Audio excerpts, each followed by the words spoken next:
tous et toutes, avant de procéder à la publication du prochain courrier que j'ai adressé en recommandé avec accusé de réception traduit en anglais aux 8 membres du Collège central, j'aimerais faire une petite mise au point compte tenu des commentaires qu'ont suscité les 2 premières diffusions.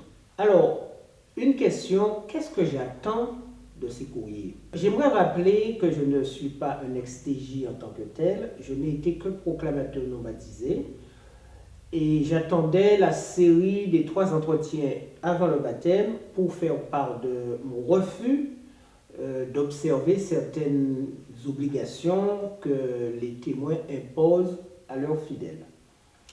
Notamment leur dire que pour le baptême, je refuserais, déjà c'était une chose sûre, que je refusais de dire que j'appartiens à l'organisation. Ce n'est pas ainsi que le baptême est octroyé dans les Écritures. Ensuite, il y a 2 faits que j'aimerais porter à votre attention. C'est que il y a 2 petites anecdotes. Un jour, j'attirais l'attention de celui qui me faisait l'étude sur quelque chose qui méritait qu'on s'y attarde. Il a regardé et puis il m'a fait « Ouais, José, tu as raison, c'est pertinent, mais l'organisation ne nous a encore rien dit là-dessus. » Autrement dit, ce que je lui dis « Ok, ça mérite qu'on s'y attarde, mais il ne le peut pas parce qu'il ne peut pas réfléchir par lui-même. Demain, l'organisation va dire la même chose, cela deviendra parole d'évangile. » Déjà, ça m'avait interpellé. Ensuite, une autre fois, c'est à un assistant ministériel. Je lui demande, mais comment ça se fait que les témoins prononcent le nom supposé de Dieu à tout bout de champ, dans n'importe quelle circonstance, c'est quand même il s'agit de Dieu, le Créateur. Enfin, j'étais convaincu que c'était son nom encore. Quoique j'avais encore intuitivement l'impression que quelque chose n'allait pas. Il m'a répondu, tu sais, peut-être que ça soulage quelqu'un de prononcer le nom de son Dieu. Mais peut-être que demain, l'organisation nous dira de ne pas prononcer ce nom, ou en tout cas de ne pas le prononcer autant. Et à ce moment-là, José, tu diras que tu étais en avance. Alors là, je pense que la messe était dite. Donc, c'est là que je me dis que les témoins, en fait, certes, ils peuvent apprendre des choses sur YouTube, sur Internet, par leur propre moyen d'investigation. Mais si demain, justement, l'organisation leur dit toutes ces vérités que beaucoup ont trouvées, la tâche sera beaucoup plus aisée. D'autant plus que par une source d'information très fiable, j'ai appris que la Watchtower a mis en place un comité de surveillance des apostats qui créent des chaînes. Toutes les chaînes de ce qu'on appelle des apostats, dont je fais partie, sont connues d'eux, surveillées, disséquées, analysées. Et dès lors que l'une de ces chaînes commence à devenir dangereuse pour eux, ils mettent en œuvre, ils mettent en branle leur bataillon d'avocats, et sans compter tout ce qu'ils peuvent faire compte tenu de ce qu'on sait qu'ils sont. Si vous voyez ce que je veux dire. Donc voilà, c'est pour cette raison que je fais ces vidéos. Je sais, coucou messieurs les personnes qui font partie du comité de surveillance des chaînes YouTube, des apostats, j'espère que vous allez bien.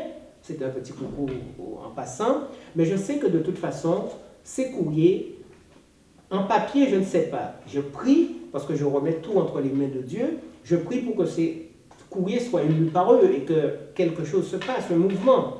Mais je sais une chose, c'est que les vidéos, ils sont au courant, seront au courant, quelque part. Donc, il y a aussi une chose, c'est que je constate que beaucoup de personnes se disent on devrait faire plus, il faut que cela cesse, que 8 millions de personnes cessent d'être otages de ce groupe d'hommes. Mais justement, c'est à chacun de voir qu'est-ce qu'il peut faire de plus en s'appuyant dans la prière et la méditation sur l'action du seul vrai Dieu. Voilà, maintenant place au courrier, aux 8 membres du Collège central, à savoir, par ordre alphabétique, messieurs Heard, Jackson, Lecht, Loche, Morris, Sanderson, Pierce et Splad. Conformément à ce qu'a déclaré un orateur lors d'une assemblée régionale des témoins, à savoir... Oubliez que l'organisation est comme une maman. Et une maman, ça veut toujours le bien de ses enfants. Je continuerai donc de vous appeler maman. Mais par contre, maman, j'ai une petite doléance à t'exprimer. Parce que de par ton éducation, je ne suis pas très fier de moi. Allô maman bobo, maman comment tu m'as fait, je suis pas beau. Allô maman bobo, allô maman bobo. Voilà, je tenais à le dire, cela me soulage. Alors, bonjour maman Watchtower. Comment vas-tu, très chère maman? Je suis persuadée que tu dois être triste, et même très triste, en tant que femme, mère de tous les témoins d'un certain personnage, car le maléfique collège central, tu te rappelles, ces misogynes de première, ont encore fait des leurs à retardement toutefois. En effet, de par la vigilance d'une personne qui a fait partie de l'organisation, on vient d'avoir la confirmation qu'ils n'ont aucun respect pour toi, ni tes pères, la gente féminine, au vu des vomissures qu'ils ont déversées dans un numéro du périodique Endormez-vous, oh pardon, je voulais dire Réveillez-vous, du 22 février 1984. Un vieux numéro, direz-vous? Certes. Mais la lecture du livre, initialement destiné aux anciens, qui s'intitule « Faites paître le troupeau de Dieu », montre clairement que la position de l'organisation concernant les femmes n'a pas changé. Petite anecdote, encore un livre qui a fait l'objet d'une fuite sur le net. À l'évidence, de l'intérieur, et c'est plutôt rassurant, des consciences continuent de s'ouvrir. Chère maman, avant d'analyser cet article très malodorant, et pour de façon anticipative te consoler des supercutes que tu vas devoir encaisser, rappelle-toi comment Christ Jésus, dont tu aimes tant entendre parler, traitait les femmes. D'abord, il avait une mère terrestre, mais pas de géniteur de cette nature. Ensuite, c'est à une femme qu'il a révélé la première, sa messianité, qui plus est une Samaritaine. C'est à une femme qu'il est apparu en premier après sa résurrection, et c'est à cette même femme qu'il a confié la première mission apostolique. Ce sont des femmes qui l'assistaient de leur bien, et ce sont elles qui, entre autres, il faut le dire, sont restées jusqu'au bout au pied de la croix. Cette mise au point faite, maman, revenons à nos loups tyranniques. Alors, dans cet article, ceci décrète que, en cas de viol, tiens-toi bien, la victime doit se rappeler que le violeur est un humain. D'emblée, maman, la barre est mise très haute, car si le violeur est un humain, la victime, elle, ne l'est probablement pas. Mais poursuivons. Il ne fait aucun doute qu'il y a des circonstances qui ont probablement précipité son comportement. On en pleurerait. Car s'il en est ainsi, qu'en est-il du fait que la victime est sûrement une mère de famille qui trime dur pour élever ses enfants, qui a ses propres soucis, peut-être qui se débat contre une terrible maladie? Le maléfique collège central oublie que tout homme peut et devrait pratiquer la maîtrise de soi et ne pas faire à autrui ce qu'il ne souhaiterait pas qu'on lui fasse. De plus, cautionner d'une certaine façon le viol, c'est approuver la pratique adultère de façon indirecte. Mais dans ce cas précis, on fait fi de l'enseignement biblique. Continuons notre examen. Ainsi, même si une femme ne doit pas trembler de peur et permettre à un violeur de l'intimider, en même temps, elle devrait le traiter avec compréhension en tant qu'être humain. Alors, j'aimerais juste ajouter qu'on voit que dans cet article, rien n'est dit pour la victime, hein, c'est ce que j'essaie de souligner. En fait, c'est comme si on dit à la victime, votre vie, vos états d'âme, vos émotions, vos sentiments, pour nous, n'ont aucune importance. On va jouer à un petit jeu, maman, qui consiste à lire les Écritures sacrées à travers le prisme des sadiques du Collège central qui, décidément, n'ont aucun respect pour les femmes et les enfants. Concernant la fin de l'article, en fait, ce serait, pour évoquer Romains 13, versets 1 à 4, ce serait donc, selon la Watchtower,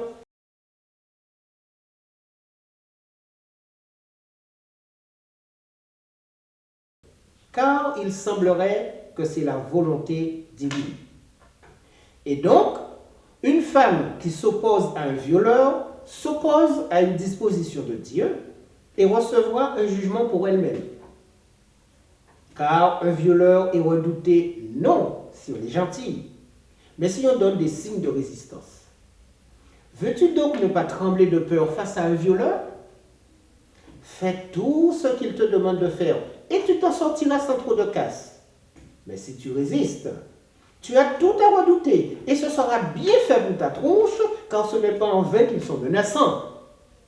Non mais, quelle idée de résister à un violeur qui se débat déjà dans toutes sortes de tourments, alors qu'on a une opportunité unique de contribuer par de la passivité à alléger son fardeau. Sans oublier que le pauvre peut être cardiaque et devant une résistance inattendue peut faire un infarctus.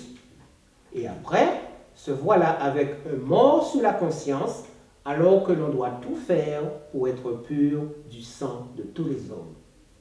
Sans compter qu'il y a le risque de se voir traîner devant la justice des hommes par la famille du défunt pour non-assistance à violeur en détresse.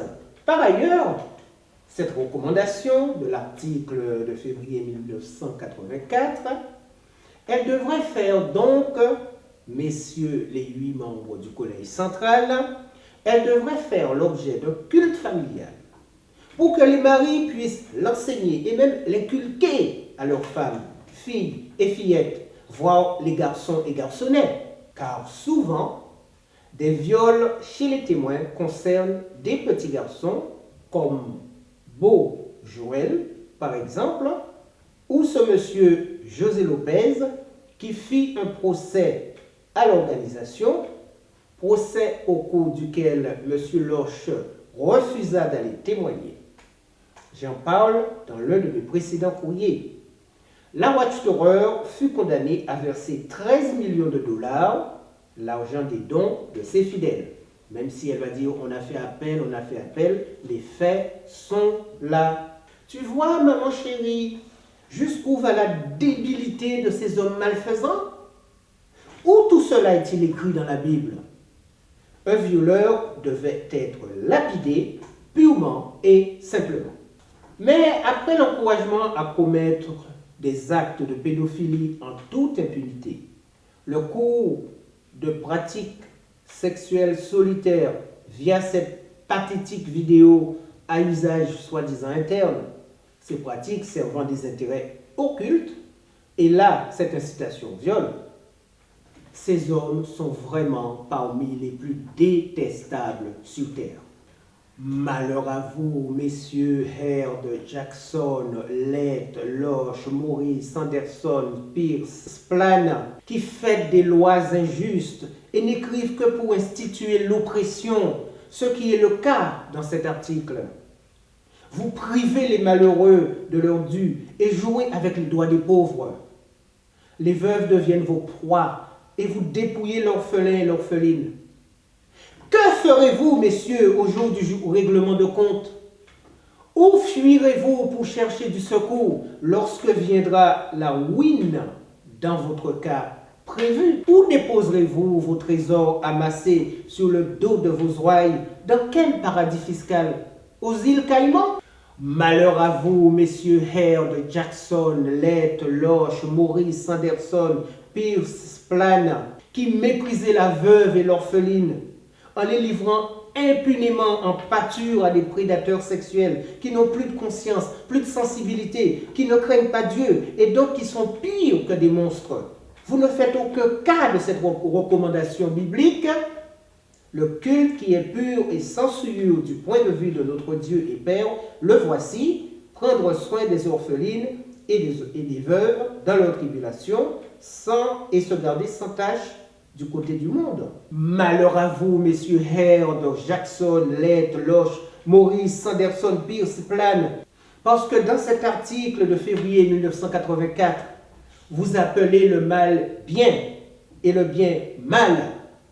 Vous faites des ténèbres la lumière et de la lumière les ténèbres. Vous faites passer ce qui est doux pour amer et ce qui est amer pour doux. Vous vous prenez pour des sages et vous croyez intelligents. Je me réserve le droit, dans la prière et la méditation, de donner une suite juridique à cet article qui est vraiment hallucinant. Pas une personne censée, témoin extérieur, quel que soit, qui l'ait lu, qui n'a pas été horrifié. Les gens se demandent qui sont les tarés qui sont à l'origine de ce texte. Espérons que cette fois, cette lettre provoquera une réaction de votre part et que vous daignerez donner une suite à ma demande de rencontre. Je vous prie de considérer mes salutations cordiales, car je n'ignore pas que dans l'absolu, si vous revenez de vos voies mauvaises, le seul vrai Dieu ne vous rejettera pas. Et sans prétention de ma part, le prochain courrier sera assez éloquent dans le cadre de cette demande que je vous adresse. Comme je le dis, qu'est-ce que j'en espère? J'en attends une action supérieure. Je vous remercie donc. À très bientôt.